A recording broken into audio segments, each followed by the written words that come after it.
आज ही ओला dock app download करें। ओला dock, doctor का अपॉइंटमेंट आसानी से। Assalamu alaikum. I am Dr. Amin Mazhar Chaudhary. I am a consultant general and laparoscopic surgeon in a teaching hospital of Lahore. I practice in Ikra Medical Complex in the afternoon. For appointment, the number is given below. आज मैं आप सबके साथ एक बहुत important topic के ऊपर बात करना चाह रहा हूँ। वो है बवासीर या पखाने के रास्ते की बीमारियाँ। आम तौर पे ये 3-4 किस्म की बीमारियाँ होती हैं और हम सब इनको बवासीर ही लेबल कर देते हैं।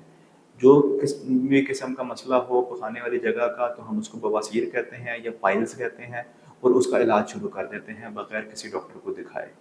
तो आज मैं आप सबके साथ ये 3-4 बीमारियां जो कि पखाने के रास्ते के साथ इनका ताल्लुक़ है, उनके बारे में थोड़ी सी आगाही दूंगा और बताऊंगा कि वो किस तरीके से प्रेजेंट करती हैं या आपको क्या अलामात हों तो आपको उनके बारे में सोचना चाहिए और इलाज के लिए डॉक्टर के पास जाना चाहिए। सबसे पहले हेमोरॉइड्स यानी बवासीर या पाइल्स एक बीमारी ये होती है। दूसरा होते हैं फिशर यानी ज़ख़म, पखाने वाली जगह पे ज़ख़म बन जाता है। तीसरे नंबर के ऊपर आते हैं पेरियनल फिस्टुला।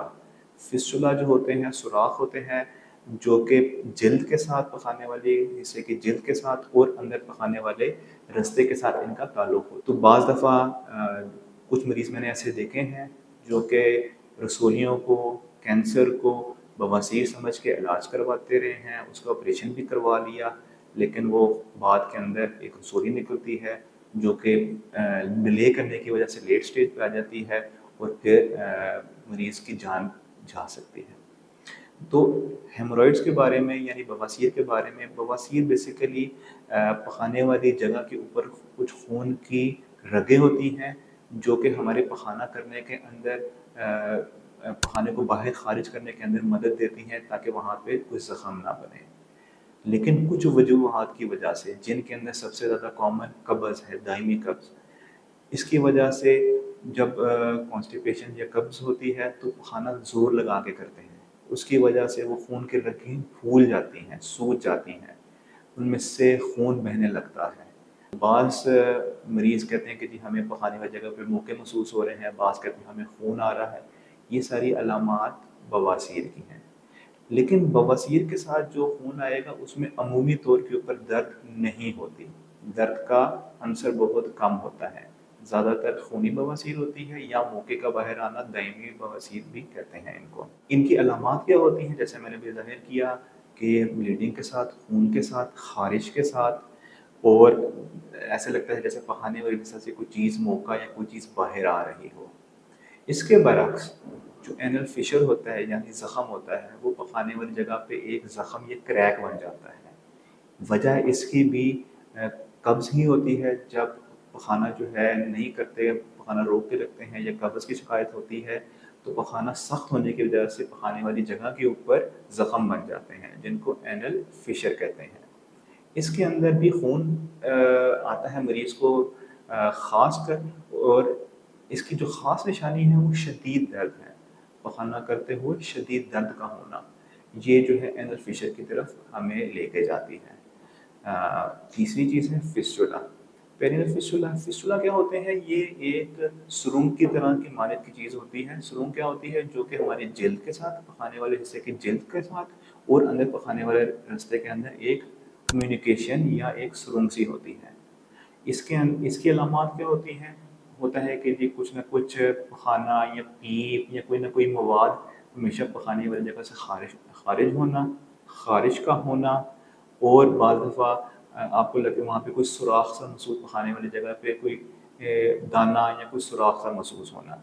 ये अलामात अगर हों तो ये पेरियनल फिस्टुला, फिस्टुला की जो बीमारी होती है उनको ज़ाहिर करता है। आप में से किसी को भी किसी भी किस्म के ये मामला हों तो फ़ौरन डॉक्टर को चेक करवाना चाहिए। क्यों?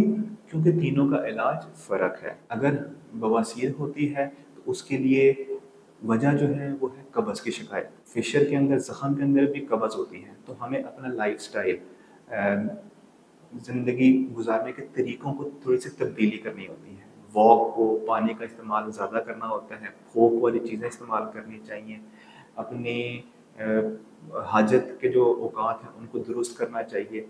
ان جو ہے ڈیلی روٹینز اور ہیبٹس کو چینج کرنے کے ساتھ قبض بہتر ہو سکتی ہے اور بواسیر اور جو ہے فشر ہے ان کے معاملات سے بھی بچا جا سکتا ہے. لیکن اگر یہ خونی بواسیر ہو جائے یا منہ کے باہر نکلیں تو اس کے لیے پھر آپریشن کی ضرورت پڑتی ہے. جو زخم ہوتا ہے وہ بھی اگر دوائیوں سے نہ ٹھیک ہو تو اس کے لیے بھی آپریشن کرنا پڑتا ہے. تیسرا مین جو ہے بیماری ہے فسٹولا کی. یہ ایک کمپلیکس چیز ہوتی ہے. اگر اس کو بواسیر کے طور پہ ٹریٹ کرتے رہیں تو یہ مسئلے آگے بڑھ جاتے ہیں اور خطرناک قسم کے فسٹولا بن سکتے ہیں جن کے اندر شاخوں والا برانچنگ فسٹولاز ہوتے ہیں جو کہ بہت مشکل ہوتے ہیں بعض دفعہ ٹریٹ کرنے میں. اگر آپ کو کوئی اس طرح کا مسئلہ درپیش آئے تو فوراً سرجن کو چیک کرائیں. میرا اپوائنٹمنٹ نمبر نیچے آ رہا ہے. میں ویڈیو کنسلٹیشن بھی دیتا ہوں تو آپ اولا ڈاک سے میری ویڈیو کنسلٹیشن بھی کر سکتے ہیں اور میری پرائیویٹ کلینک پہ آ کے چیک بھی کروا سکتے ہیں. بہت شکریہ. پاکستان کے ٹاپ ڈاکٹرز کے ساتھ اپوائنٹمنٹ بک کریں, وہ بھی پیشنٹ فیڈ بیک دیکھتے ہوئے. آج ہی اولا ڈاک ایپ ڈاؤن لوڈ کریں. اولا ڈاک, ڈاکٹر کا اپوائنٹمنٹ آسانی سے.